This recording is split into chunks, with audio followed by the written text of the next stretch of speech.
بسم اللہ الرحمن الرحیم۔ ذکر علی اور غدیر۔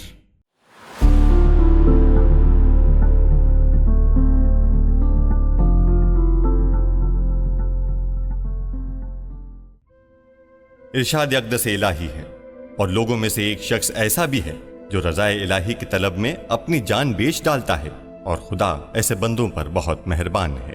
سورہ بقرہ آیت 207۔ آج 18 ذی الحج غدیر کا دن ہے۔ یہ اس عظیم ہستی کی ولایت کے اعلان کا دن ہے جو مذکورہ بالا آیت کا حقیقی مصداق ہے۔ جی ہاں، یہ عظیم ہستی مولا کائنات امیر المومنین علی ابن ابی طالب ہیں۔ ہم آج انہی کا ذکر کرتے ہیں کیونکہ آج ہی کے دن رسول خدا نے حضرت علی کو اپنا خلیفہ اور جانشین مقرر کیا تھا۔ 10 ہجری آج کے دن اللہ کے پیارے نبی حضرت محمد مصطفیٰ نے غدیر کے میدان میں تپتی دھوپ میں مسلمانوں کے سامنے کھڑے ہو کر امام علی کو اپنے دونوں ہاتھوں پر اٹھا کر ایک خطبہ ارشاد فرمایا اور 3 بار مسلمانوں سے پوچھا، لوگو، کیا میں تمہاری جان اور تمہارے مال پر تم سے زیادہ حق تصرف نہیں رکھتا؟ جیسا کہ ارشاد الہی ہے، نبی تو مومنین کی جانوں پر خود ان سے بھی زیادہ حق رکھتے ہیں۔ سورہ احزاب آیت 6۔ یہ آیت رسول اکرم کے حاکم ہونے کی دلیل ہے، کیونکہ نبی کی 2 صفات ہیں، ایک مبشر یعنی لوگوں کو خوشخبری دینے والا، اور دوسری نذیر یعنی لوگوں کو خدا کے عذاب سے ڈرانے والا، جس کے بارے میں قرآن مجید میں ارشاد ہوتا ہے، اے نبی، ہم نے آپ کو گواہ اور خوشخبری دینے والا اور ڈرانے والا اور خدا کی طرف اسی کے حکم سے بلانے والا اور ایمان و ہدایت کا روشن چراغ بنا کر بھیجا ہے۔ سورہ احزاب آیت 45-46۔ ولایت اور حاکمیت سے مراد یہ ہے کہ حاکم اور ولی کی حیثیت سے آپ کی اطاعت کی جائے، جیسا کہ قرآن میں ارشاد ہوتا ہے، جس نے رسول کی اطاعت کی اس نے خدا کی اطاعت کی۔ سورہ نساء آیت 80۔ چنانچہ رسول اللہ کے پوچھنے پر سب نے کہا، یا رسول اللہ، بے شک ہماری جان اور ہمارے مال پر آپ ہم سے زیادہ حق رکھتے ہیں۔ پھر آپ نے فرمایا، جس کا میں مولا ہوں اس کا یہ علی بھی مولا ہے۔ اس کے بعد آپ نے دعا فرمائی، خدایا، جو علی کو دوست رکھے تو بھی اس کو دوست رکھ، اور جو اس کے ساتھ دشمنی کرے تو بھی اس کے ساتھ دشمنی کر، اور جو اس کی مدد کرے تو بھی اس کی مدد کر، اور جو اسے ذلیل کرے تو بھی اسے ذلیل کر، اور جدھر علی جائیں تو حق کو ادھر موڑ دے۔ تمام مسلمان جانتے ہیں کہ حجۃ الوداع کے موقع پر رسول اللہ نے امام علی کو اپنا وصی، خلیفہ اور لوگوں کو خدا کی طرف بلانے والا مقرر کیا ہے۔ روایت غدیر ان روایات میں سے ہے جنہیں شیعہ اور سنی راویوں نے متواتر نقل کیا ہے اور جو دونوں کی کتابوں میں یکساں پائی جاتی ہے، اور یہ روایت اہل سنت کی کتابوں میں تواتر کی حد تک ملتی ہے، جس سے یہ ثابت ہوتا ہے کہ یہ صحیح روایت ہے جس میں کسی شک و شبے کی گنجائش نہیں۔ جب اس کی صحت اور دلالت پر شک نہیں کیا جا سکتا تو بعض لوگوں نے اس کی تفسیر میں رد و بدل کرنے کی کوشش کی اور لفظ مولا کے ایسے معنی بیان کیے جو اس صورتحال سے میل نہیں کھاتے جس میں یہ حدیث بیان ہوئی تھی۔ چنانچہ وہ کہتے ہیں کہ مولا کے معنی دوست اور مددگار کے ہیں، گویا فرمان پیغمبر یوں ہے، جس کا میں دوست ہوں اس کا علی بھی دوست ہے، جس کا میں مددگار ہوں اس کا علی بھی مددگار ہے، وغیرہ وغیرہ۔ لفظ مولا کی اس طرح تفسیر کرنا امام علی کے ساتھ بغض اور غلط بیانی کے علاوہ کچھ نہیں، کیونکہ پیغمبر خدا کا تپتی دھوپ میں لوگوں کو اتنی معمولی بات کے لیے جمع کرنا معقول نہیں، اور کوئی بھی عقل مند اسے قبول نہیں کرتا، خصوصاً الست اولا بالمومنین من انفسہم سے گفتگو کا آغاز کرنے کے بعد کوئی شک باقی نہیں رہتا کہ آپ یہ فرمانا چاہتے تھے کہ جن کی جانوں پر میں ان سے زیادہ حق تصرف رکھتا ہوں ان پر یہ علی بھی ان سے زیادہ حق تصرف رکھتے ہیں، جس پر میں حق حاکمیت رکھتا ہوں اس پر یہ علی بھی حق حاکمیت رکھتے ہیں۔ ولایت کا یہی معنی رسول اللہ کا مقصود تھا، مگر افسوس امت نے پیغمبر اسلام کی وفات کے بعد امام علی کو حق خلافت سے محروم کر دیا۔ مسلمانوں کے اتحاد کی خاطر ہم اس بحث میں نہیں پڑنا چاہتے، مگر ملت اسلامیہ کے سامنے یہ سوال ضرور رکھتے ہیں کہ پیغمبر اکرم نے امام علی کو کیوں اپنا جانشین بنایا تھا۔ یقیناً یہ رسول اللہ کی ذاتی خواہش نہیں تھی، بلکہ خدا کی طرف سے آپ کو یوں حکم ہوا تھا، اے پیغمبر آپ اس حکم کو پہنچا دیجئے جو آپ کے پروردگار کی طرف سے آپ پر نازل کیا گیا ہے، اور اگر آپ نے ایسا نہ کیا تو گویا خدا کے پیغام کو ہی نہیں پہنچایا، اور خدا آپ کو لوگوں کے شر سے محفوظ رکھے گا۔ سورہ مائدہ آیت 67۔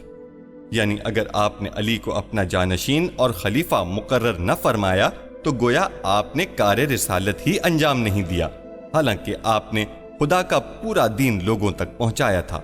جب رسول اللہ نے خدا کے حکم کی تعمیل کی تو یہ آیت نازل ہوئی، آج میں نے تمہارے لیے تمہارے دین کو مکمل کر دیا اور تم پر اپنی نعمتیں تمام کر دیں اور تمہارے لیے اسلام کو بطور دین پسند کر لیا۔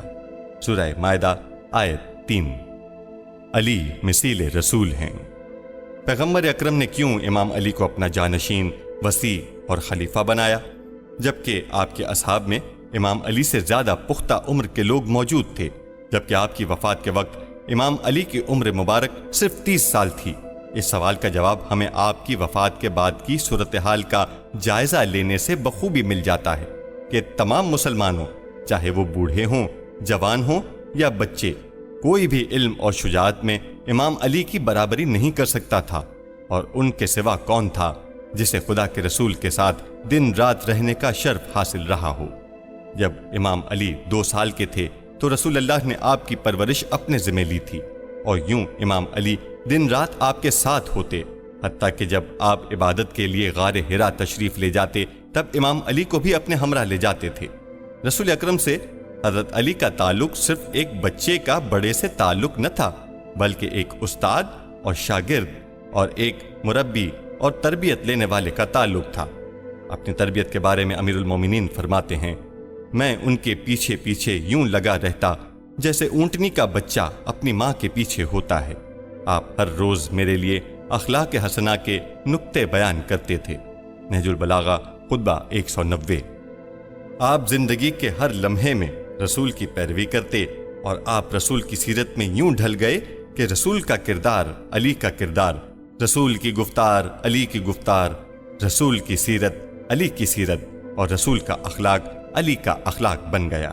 آپ پیغمبر اکرم پر نازل ہونے والی وحی کو سنتے اور ملائکہ کا مشاہدہ کرتے تھے، جس کے بارے میں خود رسول اکرم فرماتے ہیں، اے علی، جو میں سنتا ہوں وہ تم بھی سنتے ہو، اور جو میں دیکھتا ہوں تم بھی دیکھتے ہو، بس فرق اتنا ہے کہ تم نبی نہیں ہو۔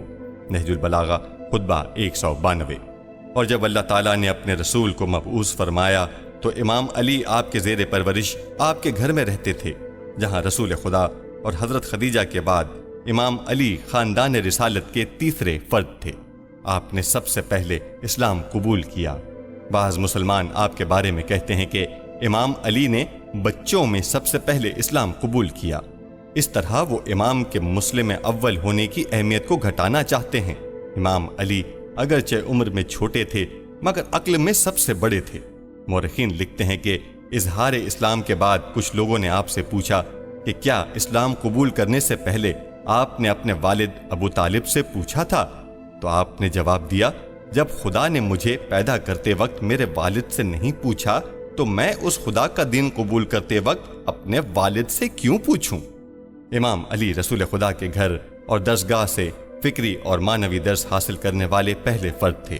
آپ ہر وقت رسول اللہ کے ساتھ رہتے، اور مکی زندگی میں آپ جب مسجد الحرام تشریف لے جاتے تو امام علی قریش کے بچوں سے آپ کو بچانے کی خاطر آپ کے پیچھے پیچھے چلتے، اور رسول اللہ کو تنگ کرنے والے بچوں کے کان مروڑتے کہ اس کے بعد قریش کے بچے امام علی کو دیکھ کر ہی بھاگ جاتے تھے۔ ہجرت مدینہ کے موقع پر رسول خدا نے امام علی کو اپنے بستر پر سونے کا حکم دیا اور لوگوں کی امانتوں کو لوٹانے کی ذمہ داری سونپی، تو امام علی اپنی جان رسول اللہ پر قربان کرتے ہوئے آپ کے بستر پر سو گئے تاکہ رسول خدا رات کو بحفاظت مکہ سے نکل جائیں، کیونکہ قریش آپ کو قتل کرنا چاہتے تھے۔ روایت میں ہے کہ بعض ازواج رسول امام علی کے مخالف تھیں، کیونکہ رسول خدا حضرت علی کو بہت زیادہ چاہتے اور انہیں بہت وقت دیتے تھے۔ جب مشرکین نے اسلام اور مسلمانوں پر جنگ مسلط کی تو امام علی وہ پہلے شہسوار تھے جنہوں نے جنگ بدر میں مسلمانوں کو فتح سے ہمکنار کیا، جبکہ آپ نے نہ تو کسی سے باقاعدہ جنگی تربیت حاصل کی تھی اور نہ آپ کو پہلے سے اس کا کوئی تجربہ تھا، بلکہ آپ نے تمام علوم اور تجربات رسول اللہ سے براہ راست حاصل کیے تھے۔ اس وجہ سے آپ نے مشرکین کی نصف تعداد کو قتل کیا اور باقی نصف کے قتل میں بھی آپ مسلمانوں کے ساتھ برابر شریک تھے، حتیٰ کہ روایت کے مطابق جبریل نے آواز دی، لا فتح الا علی ولا سیف الا ذوالفقار۔ اس کے علاوہ امام علی جنگ احد اور جنگ خندق کے بھی ہیرو تھے، جن میں مشرکین اپنے یہودی اتحادیوں کے ساتھ مل کر مسلمانوں کو شکست دے کر مدینہ منورہ پر اپنا تسلط قائم کرنا چاہتے تھے۔ چنانچہ اسی ذیل میں پروردگار عالم ارشاد فرماتا ہے، جب دشمن تم پر اور تمہارے اوپر سے آ پڑیں اور تمہارے نیچے کی طرف سے بھی آ گئے، اور جب ان کی کثرت سے تمہاری آنکھیں خیرہ ہو گئی تھیں اور تمہارے کلیجے منہ کو آ گئے تھے اور تم خدا کے متعلق طرح طرح کی بدگمانیاں کرنے لگے تھے، یہاں مومنوں کا امتحان لیا گیا تھا اور وہ خوب اچھی طرح جھنجھوڑے گئے۔ سورہ احزاب آیت 10-11۔ جب عمرو بن عبدوت نامی سورما نے، جو 1000 بہادروں کے برابر سمجھا جاتا تھا، مسلمانوں کے لشکر کو للکارا تو رسول اللہ نے فرمایا کہ جو بھی عمرو سے لڑنے میدان میں جائے گا میں اسے جنت کی ضمانت دیتا ہوں۔ آپ نے یہ جملہ 3 بار دہرایا، تینوں مرتبہ امام علی ہی کھڑے ہوئے، مگر رسول اللہ امام علی کو بٹھاتے رہے۔ جب آخری مرتبہ بھی امام علی کھڑے ہوئے اور میدان کی جانب چلے تو آپ نے اپنے دونوں ہاتھوں کو بلند کر کے دعا کی، اے میرے پالنے والے، مجھے تنہا نہ چھوڑنا اور تو سب سے بہترین وارث ہے۔ سورہ انبیاء آیت 89۔ اور فرمایا، آج کل ایمان کل کفر کے مقابلے پر جا رہا ہے، یعنی امام علی کل اسلام اور عمرو بن عبدوت کل کفر و شرک ہے۔ اگر امام علی کامیاب ہوتے ہیں تو یہ اسلام کی فتح ہے، اور اگر علی کو شکست ہوئی تو اسلام کی شکست ہوتی، مگر امام علی نے مشرکین کے اس نامی گرامی سورما کو واصل جہنم کر دیا۔ امام علی نے حنین اور دوسری تمام جنگوں میں بھی اسی طرح کا کردار ادا کیا، اسی لیے رسول اللہ نے آپ کے بارے میں فرمایا، اے علی، تمہیں مجھ سے وہی نسبت ہے جیسی ہارون کو موسیٰ سے تھی، مگر یہ کہ میرے بعد کوئی نبی نہیں آنے والا۔ صحیح مسلم باب فضائل علی بن ابی طالب۔ اور فرمایا، میں علم کا شہر ہوں اور علی اس کا دروازہ ہیں۔ آپ کے بارے میں سرور کائنات نے یہ بھی ارشاد فرمایا، علی حق کے ساتھ ہیں اور حق علی کے ساتھ ہے، علی جدھر مڑتے ہیں حق ان کے ساتھ ادھر مڑ جاتا ہے۔ علی اور اسلام کی ذمہ داری۔ امام علی رسول اللہ کے یوں ساتھ ساتھ رہے کہ علی کا گھر پیغمبر ہی کا گھر بن گیا تھا، یہاں تک کہ آپ نے اپنی بیٹی حضرت فاطمہ امام علی کے عقد میں دی اور فرمایا، اگر علی نہ ہوتے تو فاطمہ کا کوئی کف نہ ہوتا۔ امام علی اور بی بی فاطمہ دونوں رسول اللہ کے شاگرد تھے، اور جو علم امام علی کے پاس تھا ویسا ہی علم حضرت فاطمہ کے پاس بھی تھا، اور امام علی کی طرح حضرت فاطمہ بھی آغوش رسول کی پروردہ تھیں۔ رسول اللہ آپ کو ام ابیہا کہا کرتے تھے۔ یوں امام علی ہی وہ واحد ہستی تھے جو رسول خدا کے جانشین اور خلیفہ بننے کی اہلیت رکھتے تھے، کیونکہ آپ علم، زہد، تقوی اور خدا کی راہ میں جہاد کرنے میں سب سے آگے تھے۔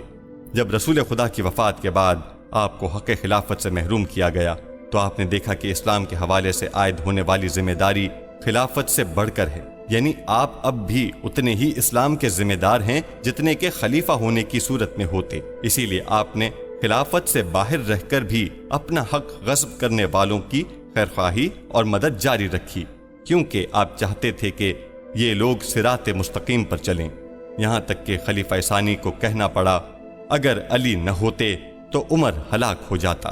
کافی جلد 7 صفحہ 423۔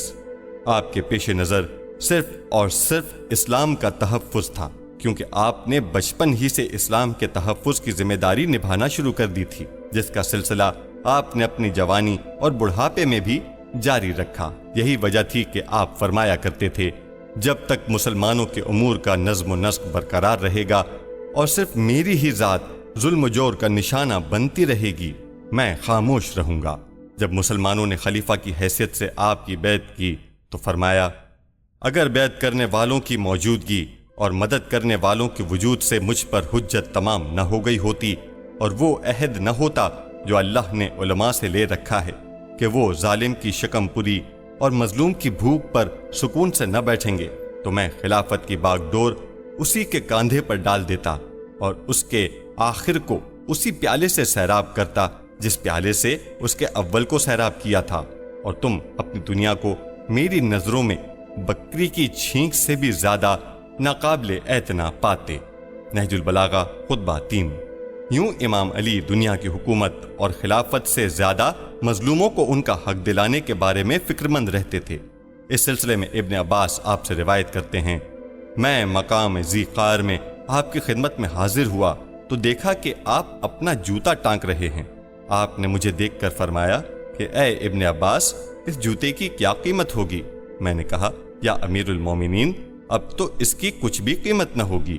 آپ نے فرمایا کہ خدا کی قسم، اگر میرے پیش نظر حق کا قیام اور باطل کا مٹانا نہ ہوتا تو تم لوگوں پر حکومت کرنے سے یہ جوتا مجھے کہیں زیادہ عزیز ہے۔ نہج البلاغہ خطبہ 33۔ ولایت ایک عقلی اور روحانی تعلق۔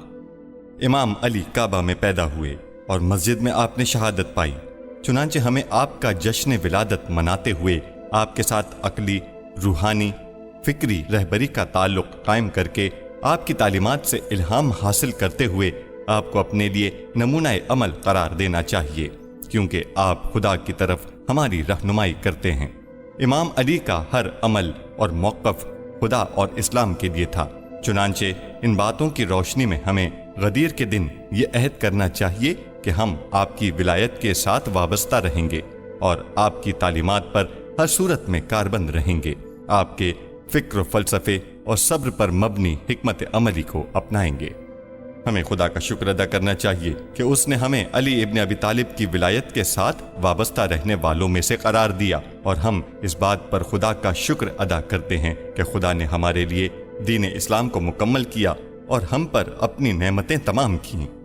ہم امام علی سے تجدید عہد کرتے ہیں کہ اے ابو الحسن، ہم آپ کے ساتھ ہیں، اور خدا سے دعا کرتے ہیں کہ وہ ہمیں آپ کی اقتدا کرنے، آپ کی طرح صبر کرنے، آپ کی طرح اسلام کی خدمت کرنے اور آپ کی طرح خدا کے ساتھ مخلص رہنے کی توفیق عطا فرمائے، کیونکہ آپ وہ ہستی ہیں جس سے پروردگار اور اس کے رسول محبت کرتے ہیں، جیسا کہ رسول اللہ نے خیبر کے دن فرمایا تھا، کل میں علم ایک ایسے مرد کو عطا کروں گا کہ خدا اس کے ہاتھوں پر مسلمانوں کو فتح سے ہمکنار کرے گا، جو خدا اور رسول سے محبت کرتا ہے اور خدا اور اس کے رسول بھی اس سے محبت کرتے ہیں۔ یقیناً آپ خدا سے اور خدا آپ سے محبت کرتا ہے، کیونکہ آپ کی زندگی اپنے لیے نہیں بلکہ خدا کے لیے وقف تھی۔ بس اے مومنین کے امیر، خدا کے حضور ہماری شفاعت کیجیے، کیونکہ آپ خدا کے قریب ہیں۔ سلام ہو آپ پر جس دن آپ پیدا ہوئے اور جس دن آپ شہید ہوئے اور جس دن آپ پھر سے اٹھائے جائیں گے۔